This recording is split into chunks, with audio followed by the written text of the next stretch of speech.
Yo, what's up, man, what's up? 오늘은 어디? 오늘도 여기. 우리 친구들 안녕. 점점 확진자가 줄어들고 있어요. 그래서 나가면 될 것 같고, 나가고 싶은 마음도 있지만, 그래도 밖은 그래도 조금 위험할 수 있다라는 점, 우리 친구들 잊지 말고, 외출 시에는 꼭 마스크 끼고, 돌아올 때에는 항상 손 열심히 닦고, 손톱도 사이사이 열심히 닦으면서, 아프지 않았으면 너무 좋을 것 같아요.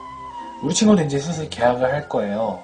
오프라인으로도 온라인으로도 이제 슬슬 하게 될 수도 있을 텐데, 계약하면 뭐가 떠오를까요?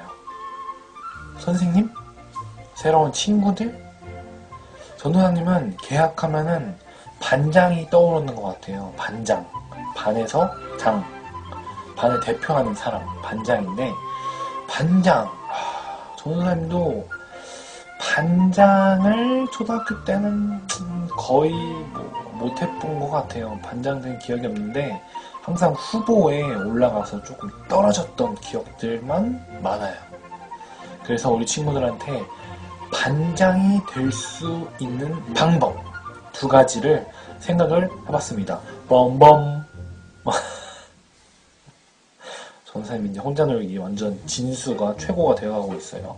자, 그래서 반장을 될 수 있는 방법.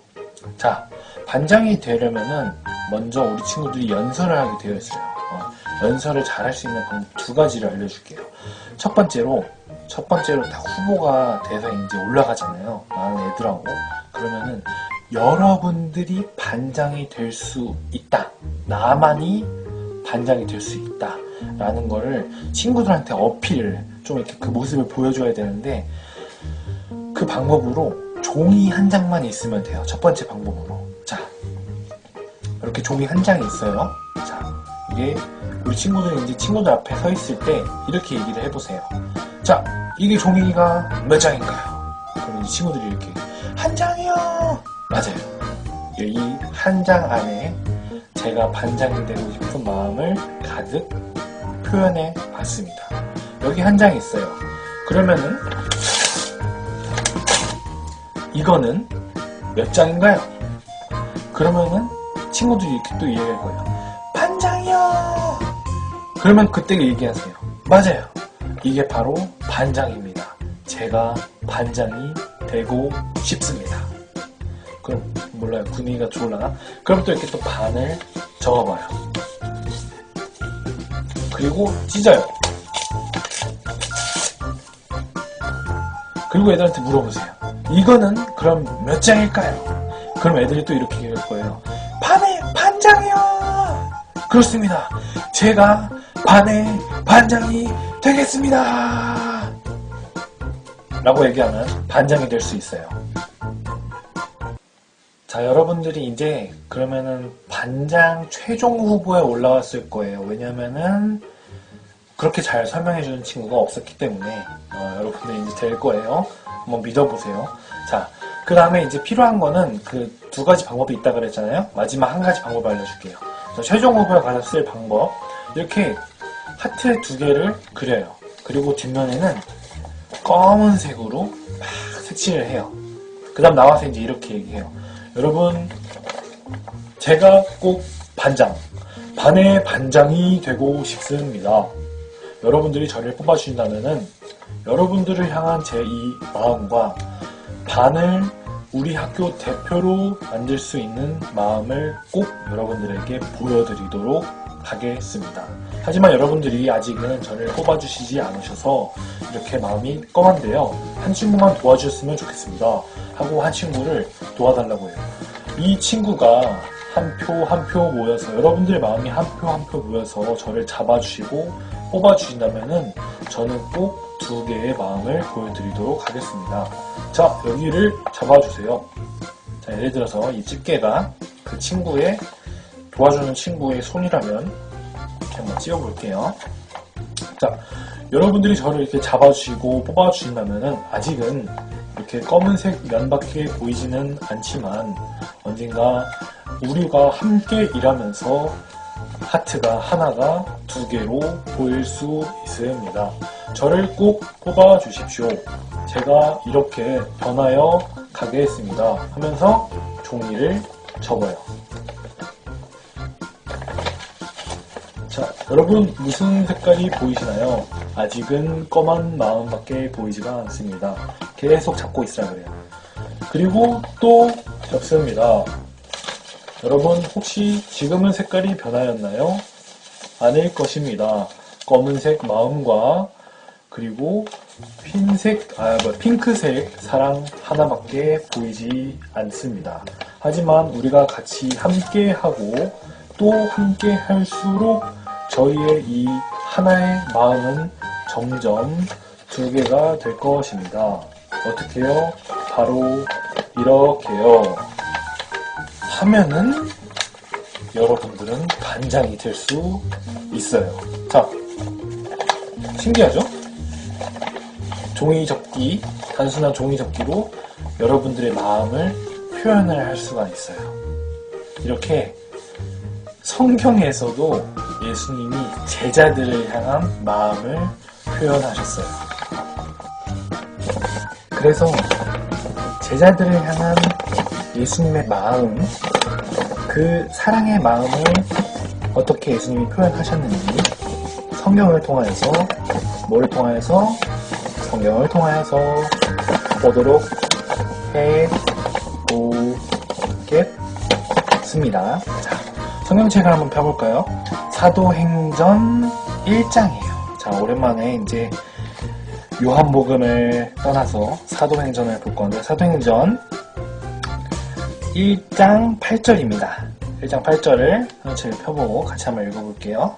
자, 시작. 오직 성령이 너희에게 임하시면 너희가 권능을 받고 예루살렘과 온 유대와 사마리아와 땅끝까지 이르러 내 증인이 되리라 하시니라. 아멘. 자, 그래서 이제 좀 진지하게 전도사님이 그 예수님께서 어떻게 사랑을 전하였는지 좀 진지하게 이제 그 상황을 얘기해 줄게요. 그래서 좀 진지하게 갈 테니까 여러분들이 졸리지 말고 좀 진지하게 같이 잘 따라와 줬으면 좋겠어요. 웃지 마시고요. 웃지 마세요. 웃지 마세요. 자, 진지하게 가볼 겁니다. 그래서 그 상황이 어땠냐면 이제 예수님께서 부활을 하시고 나서 40일 동안 제자들과 함께 같이 있었던 걸로 성경책에서 보여주고 있어요. 1장 3절에 그렇게 써져 있어요. 자, 40일 동안 이제 예수님과 제자들이 같이 있으면서 하나님의 일을 말씀하시고, 예수님께서는 말씀하시고, 제자들은 배운 걸로 성경에서 묘사가 돼요. 그리고 이제 제자들에게 이야기를 하셔서 마지막에 예수님께서 하늘로 올라가시기 전에 마지막에 이렇게 얘기하세요. 때와 시기는 아버지께서 자기의 권한에 두셨으니 너희가 알 바 아니요. 오직 성령이 너희에게 임하시면 너희가 권능을 받고 예루살렘과 온 유대와 사마리아와 땅 끝까지 이르러 내 증인이 되리라 라고 이야기를 하시고 승천 하늘로 올라가셨다라고 성경책에 써져 있어요. 자, 근데 이게 무슨 말이냐면은 제자들이 이렇게 물어봤어요. 6절에 이스라엘의 나라를 회복할 때가 언제인가요? 이스라엘의 나라가 회복된다고 하셨는데 그게 언제? 시간이 언제? 몇 월 며칠인가요? 라고 얘기하셨는데 우리가 방금 들었다시피 7절에 예수님께서 이렇게 얘기해요. 너희가 알 바가 아니야. 언제 올지, 언제 그 나라가 올지는 너희가 알 바가 아니야. 너희는 오직 성령을 받고 권능, 하나님께서 주시는 그 능력으로 하나만 하면 돼. 예루살렘과 유대와 사마리아와 땅 끝까지 이르러 내 증인이 되면 돼. 증인을 세워주면 돼. 그것만 신경 써. 라고 얘기를 하셨어요. 그리고 나서 이제 제자 11명, 11명? 한 명이 비죠? 원래 12명인데 가롯 유다가 배반하면서 죽었잖아요. 그래서 어쨌든 11명이었는데 이 11명이 한 명을 더 뽑았어요. 자, 그게 어디 써져 있냐면은, 우선 11명의 명단은 사도행전 1장 12절에서 14절이에요. 한번 세어보면 될 텐데, 전도사님이 같이 세줄게요. 베드로, 요한, 야고보, 안드레, 빌립, 도마, 바돌로메, 마테, 야고보, 시몬, 그리고 유다. 이름이 조금 중복되는 사람들이 있죠. 네. 그렇지만 어쨌든 다 다른 사람들이고 가롯 유다, 예수님을 배반한 가롯 유다를 제외한 11명이 한 명을 더 뽑기 위해서 이제 사람들을 찾았는데 그 기준이 있어요. 기준이 제자를 한 명을 뽑을 그 기준. 그 기준은 이런 거야 라고 성경책에 얘기는 하진 않았는데 말씀을 통해서 보면은 이렇게 알 수 있어요. 하나의 첫 번째 기준은 22절에 22절에 항상 우리와 함께 다니던 사람, 이 첫 번째 기준이에요. 예수님과 그 12 제자들, 예수님께서 아무래도 부활하시기 전, 죽으시기 전의 이야기일 수도 있을 것 같은데, 우리와 함께 있었던 사람, 예수님의 배움을 직접적으로 배웠던 사람이 첫 번째 기준이고, 그리고 예수의 부활하심을 증언할 사람, 그게 바로 두 번째 기준인데, 이 두 기준에 부합한 사람, 적합한 사람, 이 기준을 맞는 사람만이 우리가 세울 마지막 한 명 사도가 될 수 있어 라고 이제 기준을 뽑았어요. 그래서 두 명의 후보가 이제 최종적으로 올라왔어요.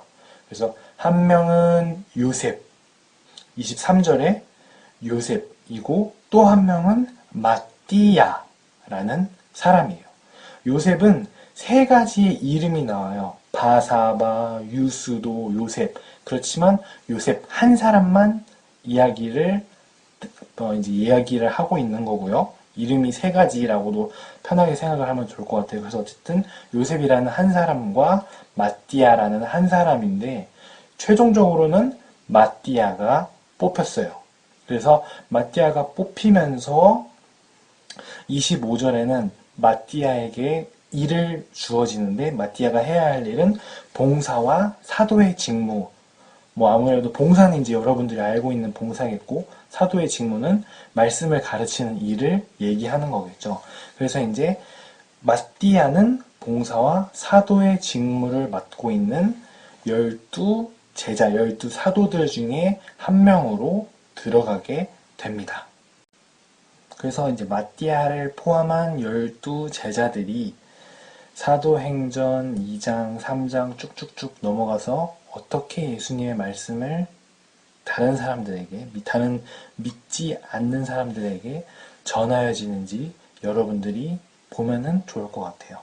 그래서 사도행전 우리가 방금 읽은 1장 8절의 말씀이 예루살렘, 유대, 사마리아, 땅끝까지 그렇게 점차적으로 가는 그 모습이 사도행전에서 펼쳐지는 모습과 비슷해요. 예루살렘으로부터 시작돼서 유대 지역, 또 넓혀져서 사마리아 지역, 땅끝까지 사도들이 행동하는 모습을 이제 여러분들과 같이 배워볼 겁니다. 그래서 그 배움을 통하여서 우리도 예수님의 제자이니까, 우리도 예수님의 믿는 사도들이니까 어떻게 사도로서 봉사를 하고 또 말씀 가르치는 일을 할지 사도행전을 통해서 한번 배워보도록 하겠습니다. 우리 친구들이 아직은 무엇을 어떻게 전해야 할지, 무엇을 어떻게 실천해야 될지 어려울 수도 있어요. 그렇지만 그 어려운 건 사실 안 해서 어려운 거예요. 자, 옆에 사람을 한번 살짝 봐볼까요? 옆에 누가 있나요? 옆에 누가 있어요? 더 큰 소리로. 그 옆에 계신 분에게 사랑을 전하는 게 바로 믿는 사람들이 줄 수 있는 사랑 중에 하나예요. 그 사람한테 어떻게 사랑을 줄까요?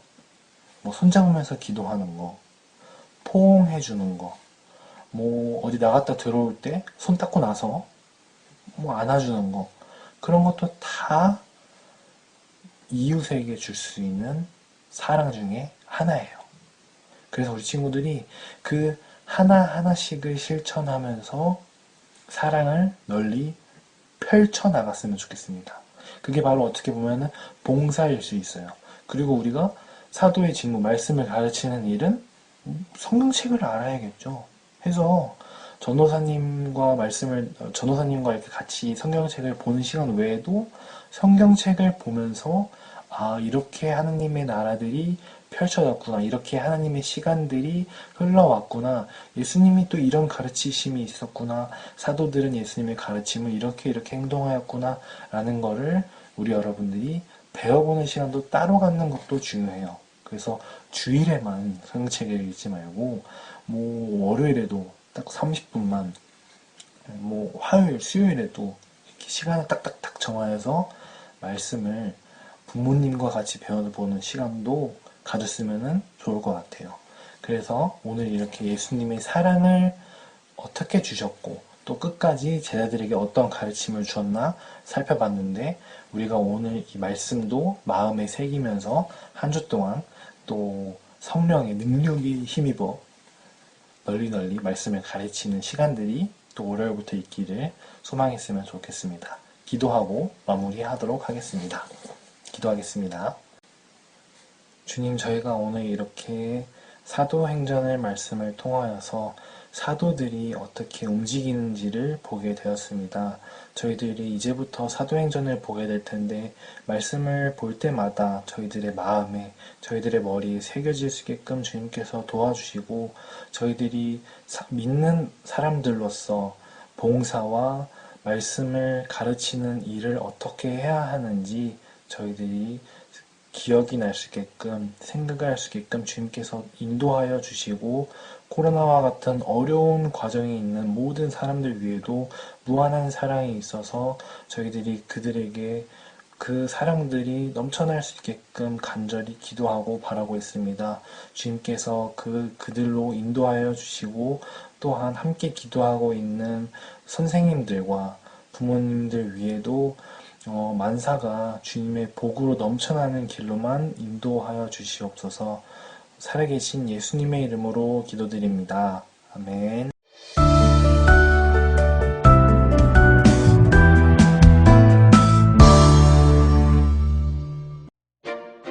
부활하신 예수님은 40일 동안 제자들을 찾아가셨어요. 불안했던 제자들을 위로해 주시고 하나님 나라의 일을 말씀해 주시기도 하셨어요. 시간이 흘러 예수님께서 하늘로 승천하실 때 예수님은 제자들을 모아 그들에게 말씀하셨어요. 오직 성령이 너희에게 내리시면 너희는 권능을 받고 예루살렘과 온 유대와 사마리아에서 그리고 마침내 땅 끝에까지 나의 증인이 될 것이다. 예수님은 이 말씀을 마치시고 구름을 타고 하늘로 올라가셨어요. 그것을 쳐다보고 있는 제자들에게 천사가 말했지요. 예수님은 너희가 본 그대로 다시 오실 것이다. 제자들은 다시 오신다는 예수님의 말씀을 믿었어요. 그들은 예수님의 명령을 따라 온 세상으로 흩어져 예수님의 이야기를 전했어요.